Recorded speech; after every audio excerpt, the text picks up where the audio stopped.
नमस्कार, तरुण मित्र में आपका स्वागत है। जिला एवं सत्र न्यायालय लखनऊ में हमारे साथ वरिष्ठ अधिवक्ता श्रीकांत तिवारी जी हैं। आइए उनसे जानते हैं जो कल सुप्रीम कोर्ट के जस्टिस भुयन ने कहा है कि सरकार के पास मुफ्तखोरी की योजनाओं के लिए तो पैसा है, लाडली बहना योजना के लिए पैसा है, 5 किलो राशन के लिए पैसा है। आज दिल्ली में चुनाव में कांग्रेस ने भी जो घोषणाएँ की हैं 25 लाख तक का स्वास्थ्य बीमा का, उसके लिए पैसा है। लेकिन जनपद न्यायालय के जो जज होते हैं उनके वेतन, पेंशन, जो शौचालय की व्यवस्था है वादकारियों के लिए, बैठने की व्यवस्था है, वकीलों की सुरक्षा के लिए व्यवस्था है, अलाव के लिए, इसके लिए सरकार के पास बताया जाता है कि पैसा नहीं है, उनके पास पैसे की किल्लत है। आइए इसी पर बात करते हैं। सर, आपका बहुत बहुत स्वागत है तरुण में। आपका क्या कहना है जो कल जस्टिस भुयन ने कहा? ये तो बात सत्य है कि न्यायालय परिसर में तमाम विकृतियाँ व्याप्त हैं। वादकारियों के लिए बैठने उठने की, पानी की व्यवस्था सही रूप से नहीं है। अधिवक्ताओं के लिए सुरक्षा की दृष्टि से पर्याप्त सुरक्षा नहीं दी जा रही है। कोई घटना होने के बाद कुछ दिन तक तो सख्ती लागू होती है, उसके बाद फिर वैसे हो जाता है। हाँ, जैसे पिछले साल देखा गया था, जीवा महेश्वरी की हत्या हुई थी यहीं सत्र न्यायालय में, उसके बाद कुछ दिन व्यवस्था थी, उसके बाद फिर वैसे हो गया जी। उसके बाद फिर ढीला रवैया अपनाया जाता है। सुरक्षा के लिए कोई भी विशेष प्रकार का नहीं किया जाता पर्याप्त व्यवस्था। अधिवक्ताओं को न्यायालय परिसर में, न्यायालय के अंदर बैठने के लिए पर्याप्त कुर्सियां नहीं है। बड़े बुजुर्ग अधिवक्ता लोग घंटा भर खड़े रहते हैं, काफ़ी समस्याएं उत्पन्न हो जाती हैं। और फर्नीचर की व्यवस्था कोर्टों में किसी प्रकार की कोई कोर्टों में नहीं है। और अलाव वगैरह, जैसे ठंडक का मौसम है, नहीं, कोई व्यवस्था नहीं है। ना तो जिला सत्र न्यायालय में कोई ऐसी व्यवस्था है, ना तो अधीनस्थ न्यायालयों में कोई ऐसी व्यवस्था है। अपना स्वयं अपने जिम्मेदारी पर अपना आता है और आदमी। अच्छा, जैसे कि जस्टिस भैया ने कल कहा कि जजों के वेतन और पेंशन, इसके साथ ही साथ वकीलों के लिए क्या क्या सुविधाएं हैं, सरकार ने क्या कर रखा है? वकीलों के लिए कोई सुविधाएं नहीं है और वकीलों के ऊपर सरकार का कोई ध्यान नहीं दिया जाता है। तमाम समस्याओं से वकील ग्रसित रहता है, जिनका न तो कोई सुनवाई होती है, न तो कोई समाधान होता है। जबकि वकील दूसरे की समस्याओं के लिए हमेशा तत्पर रहता है, अपनी मेहनत करता है, लेकिन वकीलों की समस्या सरकार कभी ध्यान नहीं देती है। तो जैसा कि आपने देखा कि श्रीकांत तिवारी जी ने बताया कि क्या क्या समस्याएं न्यायालयों में हैं, वादकारियों के सामने क्या समस्याएं आती हैं। अब सोचिए आप, ठंडक का मौसम है, इस समय लखनऊ में पारा 4 डिग्री, 5 डिग्री, 6 डिग्री जा रहा है और अलाव तक की व्यवस्था नहीं है। चलिए और लोगों से बात करते हैं। जिला एवं सत्र न्यायालय लखनऊ के पूर्व पदाधिकारी एवं वरिष्ठ अधिवक्ता ब्रिजेश कुमार श्रीवास्तव जी हैं। आइए इनसे जानते हैं कि जनपद न्यायालय में क्या कमियां हैं, सरकार से क्या क्या इन्होंने मांगे रखी हैं और क्या मूलभूत सुविधाएं होनी चाहिए जो नहीं है। सर, आपका बहुत बहुत स्वागत है। सर, आपके हिसाब से क्या लगता है, कौन कौन सी कमियां हैं, या आपने जो मांगे रखी आप अभी बता रहे थे, तो उसको लेकर क्या कहना है आपका? हमारा सरकार से यही मानना है कि हम लोग को सर्वप्रथम जो एडवोकेट प्रोटेक्शन एक्ट, इसकी डिमांड कई बार रखी जा चुकी है और निरंतर उस पर कार्य चल रहा है। अभी तक ये मांग कहीं से भी पूरी नहीं की गई है। सर, जैसा कि आप बता रहे थे कि जब आप पत्राचार कर रहे थे तो ये बताया गया कि कहीं अगर हो तो हम कर देंगे, तो आपने बताया 2 प्रदेशों में है, तो क्या है वो? झारखंड में भी लागू हो चुका है और यहाँ पे भी जो है राजस्थान में भी लागू हो चुका है एडवोकेट प्रोटेक्शन एक्ट। हम उसी के तर्ज पे जो है ये अपनी डिमांड रखते हैं कि हम लोगों को ये सुरक्षा मिले, क्योंकि आए दिन वकीलों के ऊपर कोई ना कोई प्राणघाती हमला हो जाता है, अधिकतर तो मर्डर ही हो जाता है। तो इसके लिए हम लोगों के लिए सरकार कुछ नहीं कर रही है।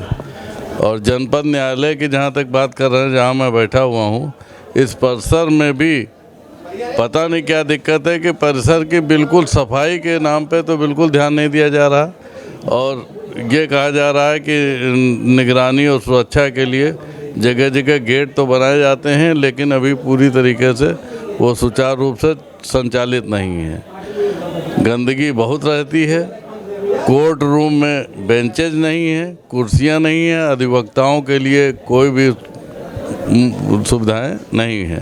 अच्छा, सुरक्षा व्यवस्था को लेकर आपका क्या मानना है और फंड को लेकर, खासतौर से जिला सत्र न्यायालय के फंड? जिला सत्र न्यायालय के फंड में तो कोई कमी नहीं है, निरंतर जो चाहते हैं वो करवाते रहते हैं। हमको लगता है कि इनके पास इतनी फुर्सत ही नहीं है कि इसके बारे में कुछ सोचा जाए कि बेंच वेंच के लिए तो एक आर्डर देना है और साफ़ सफाई के लिए तो आपके पास निरंतर उसके वो भी हैं, कर्मचारी भी हैं। यहाँ नजारत है, कर्मचारी जो हैं वो पेड वर्कर हैं, उनको आपको खाली डायरेक्शन ही तो देना है। आए दिन कुछ ना कुछ, न वॉशरूम है तो उसमें नल में पानी नहीं आ रहा है, कहीं पे बिल्कुल भरा हुआ है, गंदगी बहुत व्याप्त है, लेडीज ढूंढती रह जाती हैं कि कोई वॉशरूम सही मिल जाए। तो ये सब प्रॉब्लम है, वादकारियों के लिए तो और बड़ी समस्या है। अच्छा सर, इसकी एक वजह कहीं आपको ये तो नहीं लगती कि जो मुकदमों का बोझ है तो जज उसी में फंसे रहते हैं, तो वो कब ये सब कराएं, साफ सफाई हो जाए? ऐसा कुछ नहीं है, ये सब भी एक पार्ट है उसका। उसके लिए भी एक जज नियुक्त किए जाते हैं जिसको नजारत इंचार्ज कहा जाता है। उनको ये ड्यूटी दी जाती है कि जो मूलभूत आवश्यकताएं हैं उसको भी आपको जो है पार्ट टाइम में देखना है।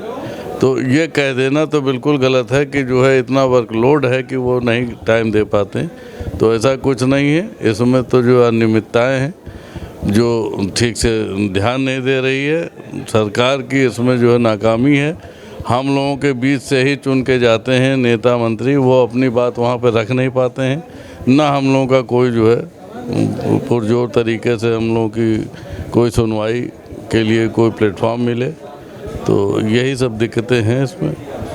तो हमारे साथ थे ब्रजेश कुमार श्रीवास्तव जी, पूर्व संयुक्त मंत्री रहे हैं। चलिए और लोगों से बात करते हैं। सेंट्रल बार लखनऊ बार के पूर्व मंत्री कुलदीप मिश्रा जी हैं, वरिष्ठ अधिवक्ता हैं लखनऊ जनपद के।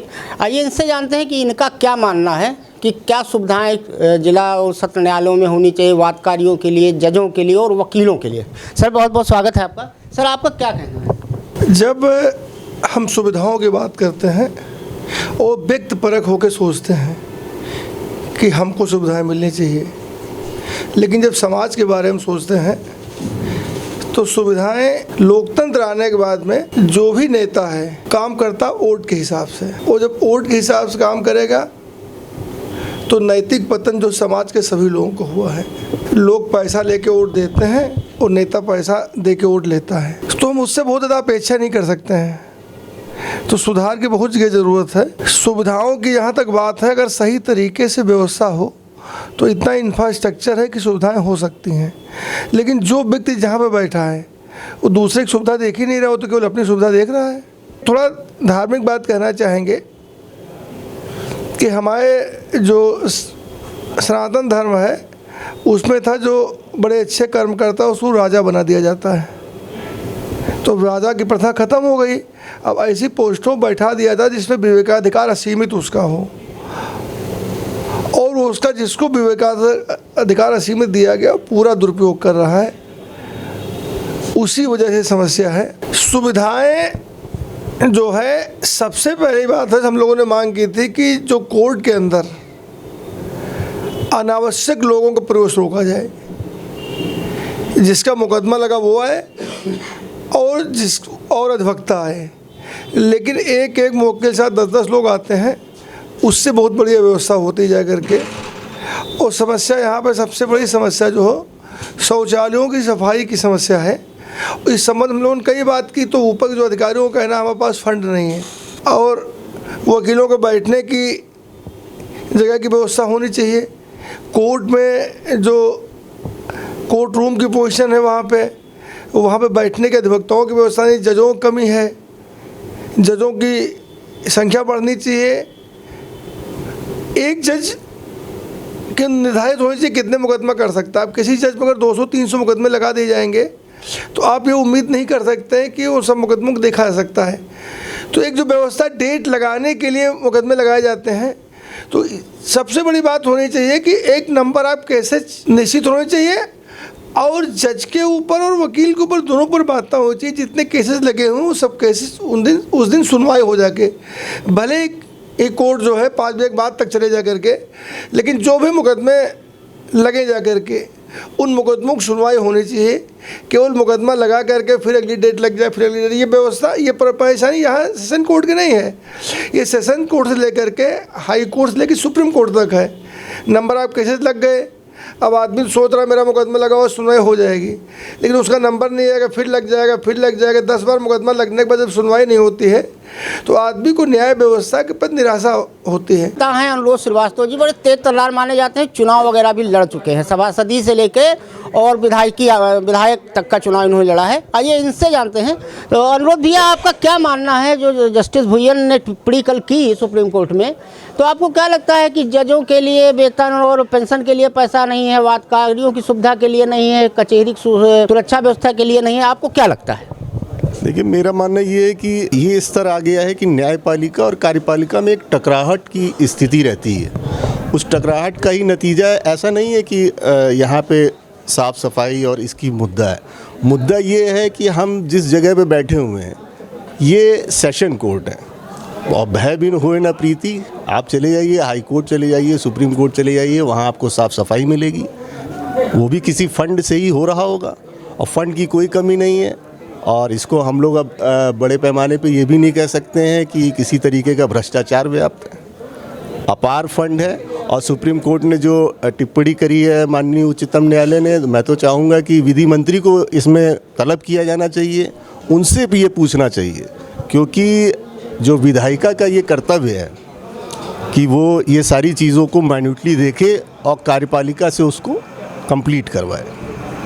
अच्छा, यहाँ लखनऊ जिला सत्र न्यायालय में आपको क्या क्या सुविधाएं नज़र आती हैं? जैसे इस समय ठंडक का मौसम है, अलाव की व्यवस्था है कि नहीं, और क्या सुविधाएं होनी चाहिए जो आपकी नज़र में नहीं है? यहाँ पे अगर सुविधाएं कही जाए तो सुविधाएं वही हैं जो हम लोग अपने स्तर से मैनेज कर पाते हैं। बाकी सुविधाओं के नाम पे आप हमारे परिसर में आए होंगे और आपने देखा होगा कि कूड़ा करकट का अंबार है, लैट्रिन बाथरूम शौचालय, ये सब गंदगी का अंबार लगा हुआ है। पानी की क्या व्यवस्था है? पानी एक आध जगह चालू है, काफ़ी जगह बंद है।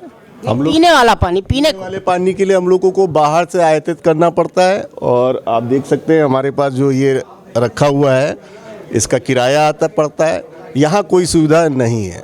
हर चीज़ के लिए हम लोग, जैसे पानी की सुविधा, स्वच्छ जल नहीं है। अभी आप 8वें माले पे चले जाएं और टंकी देख लें तो आपको खुद ही अंदाज़ा लग जाएगा, नीरे जीव उसमें मरे पड़े हुए हैं।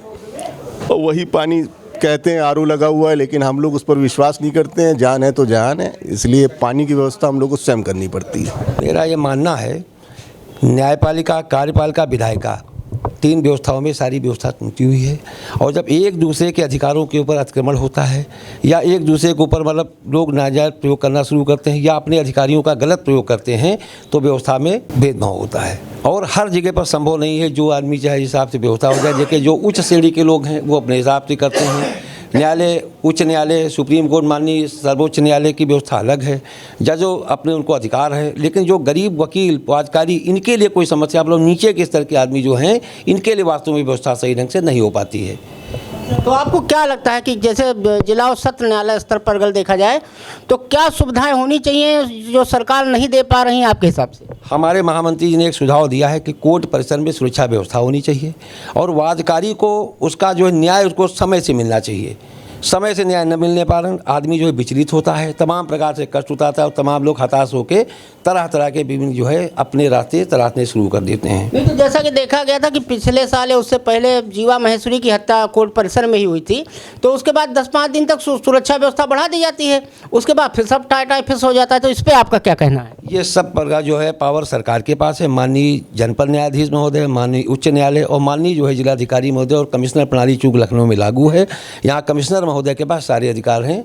वो अपनी सुरक्षा व्यवस्था की, कोर्ट में से जांच पड़ताल करने की और व्यापक मतलब कार्यप्रणाली लागू करने के लिए जो भी संसाधन तंत्र हैं उनको मजबूत करने की व्यवस्था जरूरी है। वास्तव में सच्चाई ये है, जब कोई घटना घटित होती है, वो भी जब बड़ी घटना घटित होती है, हाईलाइट मैटर होते हैं, उसमें सब समीक्षा ये सब पूरी चीज़ें होती हैं।